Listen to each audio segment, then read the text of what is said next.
every day. The beat's up.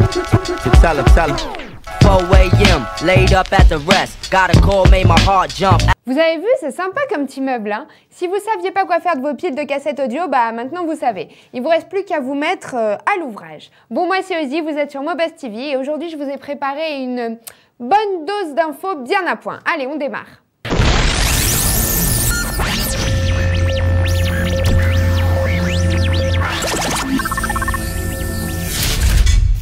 Bon alors évidemment, la grosse info de l'émission d'aujourd'hui, c'est le fameux plan numérique 2012. Ça y est, enfin, la présentation du plan a eu lieu lundi dernier et c'est Éric Besson, notre secrétaire d'État au développement de l'économie numérique, qui s'en est chargé après 4 mois de méditation, disons. Alors leur plan, il est plutôt long et un peu lourd à lire, faut l'avouer, c'est pourquoi je vous ai préparé un petit résumé, même si j'encourage les courageux à se le farcir en entier, parce que c'est vrai qu'il est toujours intéressant de s'informer. Vous trouverez sur n'importe quel site qui parle du sujet.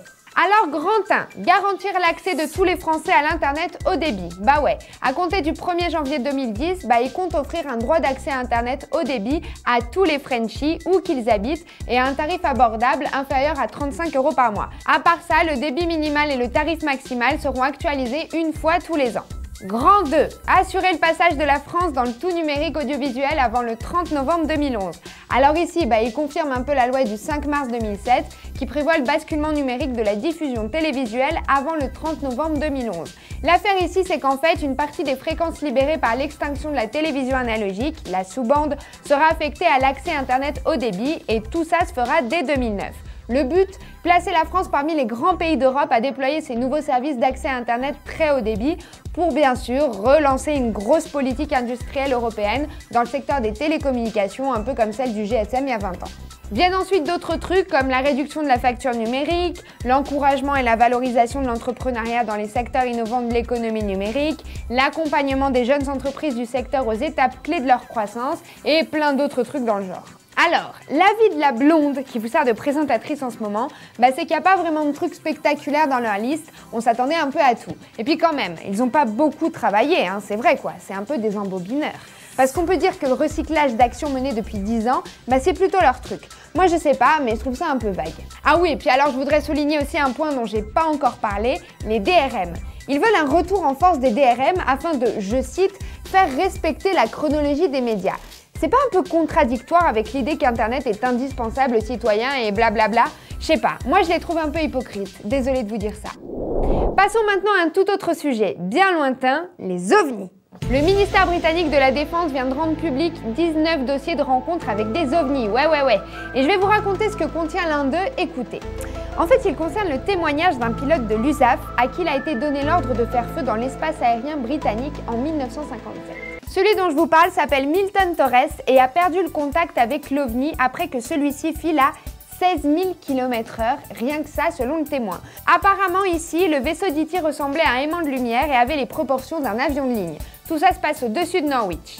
À l'époque, notre pilote avait 26 ans et il admet que l'ordre de tirer était quand même assez inhabituel. Haha. Au jour d'aujourd'hui, Torres, 77 ans, n'a toujours reçu aucune explication. Et vous savez le must? Le lendemain de l'affaire, un gars en impair se pointait chez lui sortait son badge de la NASA et lui demandait de rien raconter à personne sous peine de se faire zigouiller. Dingue, hein? Je suis sûre que c'était l'homme à la cigarette. Bref, niveau explication, les experts en OVNI disent que le cas pourrait s'expliquer par le déroulement du projet Palladium, qui était une expérience de la CIA qui consistait en la création de fausses images radar à la destination de l'URSS. Mais vous savez quoi? J'y crois pas du tout. Comme disait Mulder, la vérité est ailleurs. Gadget du jour, une lampe pour suicidaire. Allez, soyons gays!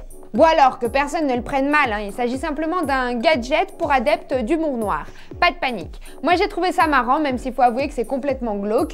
Et ce qui est moins drôle, c'est le prix. 4 750 €. Ouais, c'est ça l'art, mes amis.